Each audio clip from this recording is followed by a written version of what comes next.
Assalamualaikum warahmatullahi wabarakatuh. Halo pemirsa setia Sultan TV dimanapun Anda berada. Kembali lagi bersama saya Raudloh Rida dalam dialog bincang hari ini. Pemirsa, Pilkada Banten akhir-akhir ini cukup mendapat sorotan publik.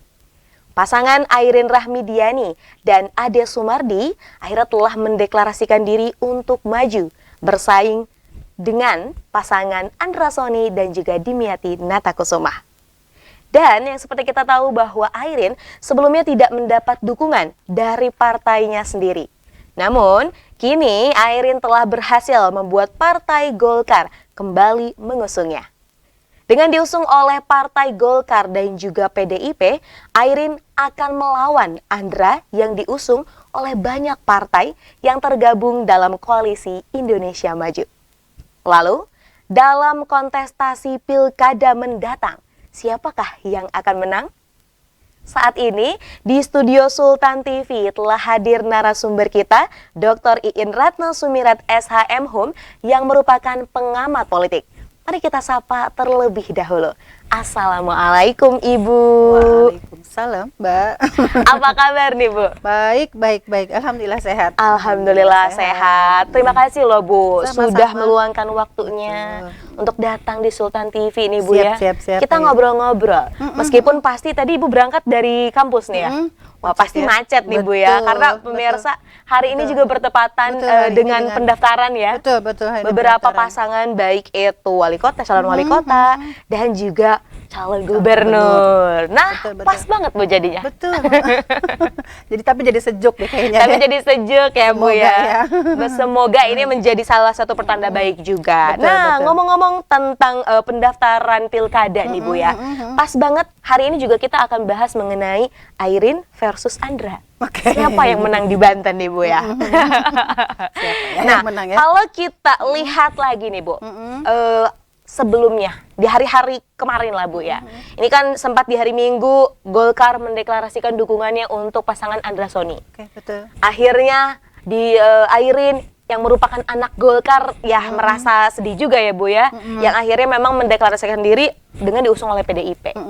Akhirnya Golkar balik lagi nih Bu ya, mendukung Airin karena katanya bibit unggul.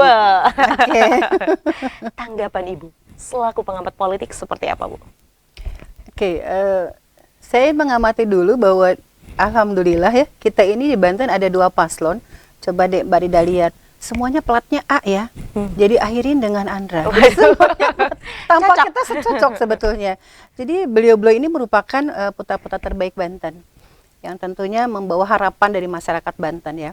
Namun ada satu peristiwa yang kemudian membawa perubahan dinamika politik di Banten. Ketika semua berbicara tentang kota kosong, kemudian orang meributkan kemana satu paslon lagi yang memang sudah banyak di seluruh pelosok provinsi Banten di 8 kabupaten kota itu sudah banyak foto-foto paslon-paslon, kemudian mengerucut menjadi 2 sekarang, dua paslon. Kenapa kok sekarang sampai seperti itu? Jadi sebetulnya kalau saya mengamati dari lonjakan Partai Golkar kemudian mengusung Bu Airin, mau tidak mau elektabilitas Bu Airin memang tinggi sekali. Ya. Jadi elektabilitas Bu Airin mau tidak mau kita akui sangat tinggi sekali. Itu data survei Lembaga Survei Indonesia itu bahkan mencapai 77,3%. Artinya itu merupakan satu faktor menjadi figur penentu, suatu determinan faktor yang akan menguatkan posisi satu paslon itu. Nah kemudian Bu Airin itu kan anak kandungnya Golkar. Jadi kalau misalnya dia dilahirkan, dibesarkan, rasanya kalau nggak pas juga misalnya. Kalau dia anak kandung tapi diusung oleh yang lain ya. Iya. Gitu loh. Dan itu merupakan satu potensial sekali buat Golkar untuk mengusung beliau menjadi salah satu paspol dari Partai Golkar itu sendiri. Nah karena itu merupakan langkah emas sekali Partai Golkar kemudian mengusung beliau bersama sekarang Partai Demokrat Indonesia bersama-sama dengan Pak Ade untuk bersama-sama mengikuti kontestasi politik di Banten ini. Di Banten ini, dan sebenarnya ini kan juga menjadi, makanya kenapa menjadi sorotan gitu. Banten juga dekat ya Bu ya dengan wilayah DKI gitu kan, dan terlebih lagi memang kalau kita melihat Golkar ini juga merupakan salah satu koalisi yang dari koalisi Indonesia Maju. Betul. Jadi ini kan sebenarnya satu koalisi memperebutkan satu kedudukan lah ya. Satu kedudukan. Betul.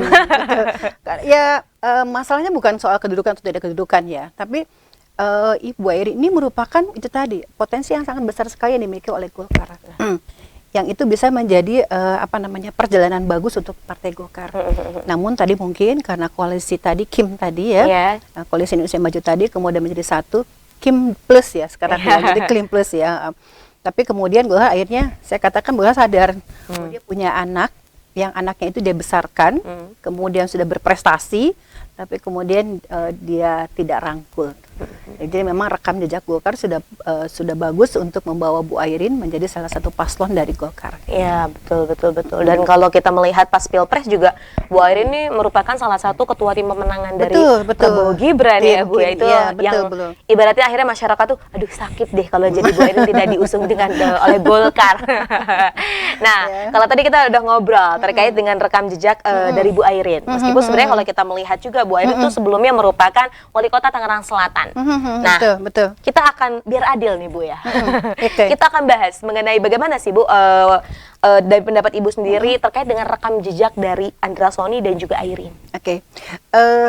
Kalau rekam jejak itu kan sudah selalu bicara histori ya. Nah, kalau histori dua-duanya saya menilai dua-duanya punya potensi sangat bagus sekali. Artinya mereka orang-orangnya terpilih yang nanti mungkin tinggal takdir Tuhan yang akan bisa menentukan entah A-nya itu Airin atau A-nya itu Andra Sony. Karena dua-duanya A, saya lihat memang sudah platnya A Banten ini ya. Dan ketambah juga calon dua paslonnya juga A juga gitu loh ya. Jadi mereka itu punya rekam jejak histori yang sangat bagus sekali.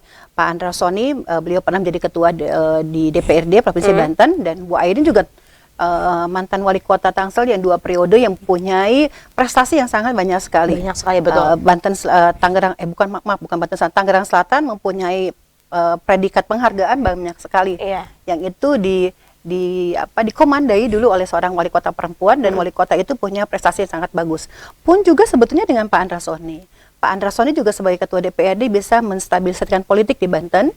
Kemudian juga Banten menjadi sebuah provinsi yang punya dinamika politik yang baik sekali. Tentunya juga itu merupakan bagian daripada manajerial dan tangan bagusnya lah, bukan tangan besi, tangan bagusnya Pak Andra Sony. Jadi saya pikir dua-duanya punya rekam jejak yang bagus sekali. Tinggal bagaimana nanti beliau bersama-sama menyampaikan kepada masyarakat Banten, meyakinkan bahwa rekam jejak mereka itu bisa membersamai masyarakat Banten untuk 5 tahun yang akan datang. Betul. Dan kalau ngomongin tentang popularitas, Bu, betul. Ini kita bisa membandingkan antara keduanya gitu kan. Kalau Bu Airin kan mungkin ini baliho-baliho sudah bertebaran pada tahun-tahun sebelumnya. Kalau Pak Andra Sony ini mungkin baru-baru. Tapi menurut pandangan Ibu terkait dengan rekam jejak politiknya, kemudian juga elektabilitasnya, apakah ini memengaruhi popularitas yang ada di masyarakat Banten? Kalau elektabilitas mau tidak mau orang sekarang mencari figur ya.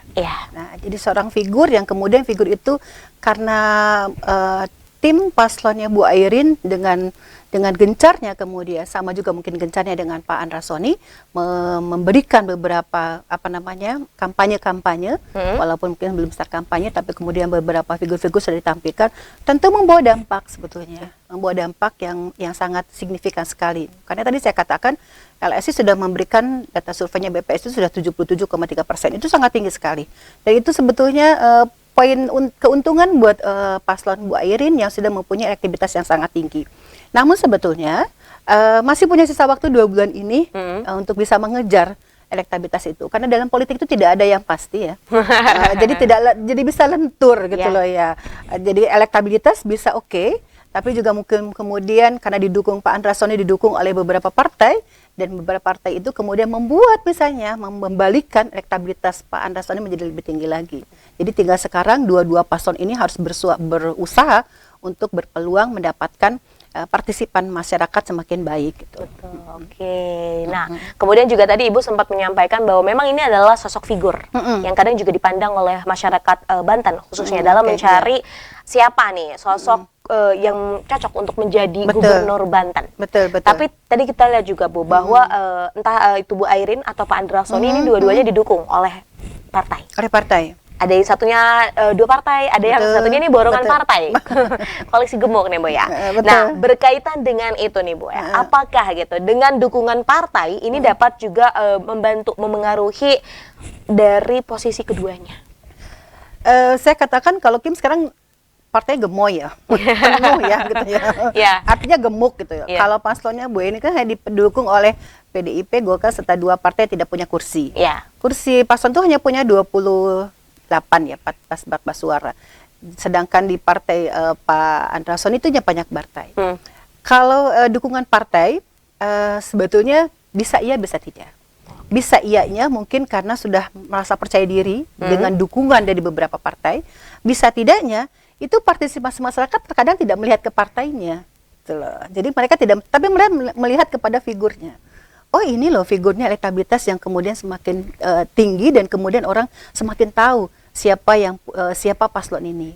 Atau misalnya beberapa mesin partai yang ada yang mendukung paslonnya Pak Andra bekerja keras untuk bisa meyakinkan masyarakat tadi. Jadi kalau bicarakan partai bisa apa tidaknya, sekarang bukan lagi sistemnya bukan seperti itu lagi. Kalau sistem karena sekarang pilkada serentak itu melihat kepada figur. Iya. Nah, figur itu kemudian yang harus membawa kepercayaan masyarakat. Nah, ini tadi dagang kepercayaan masyarakat ini harus dipertanggungjawabkan gitu loh. Karena dagang pertanggungjawaban atau kepercayaan trust masyarakat kepada paslon ini sangat tinggi sekali.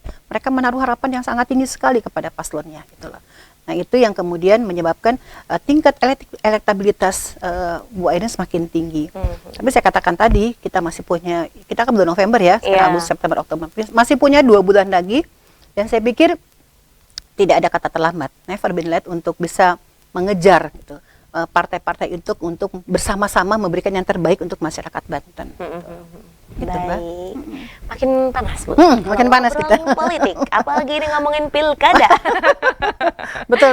Ya, betul. tapi makin seru, Bu ya. Betul, Dan ini betul. yang sebenarnya juga diperlukan oleh masyarakat.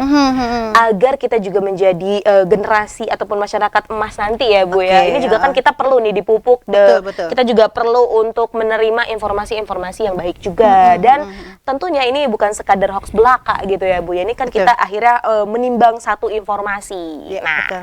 Bu, kita akan break sejenak. Oke, baik. Dan kita akan kembali sesaat lagi pemirsa. Baik. Maka dari itu, jangan kemana-mana, tetap bersama kami di Bincang Hari Ini.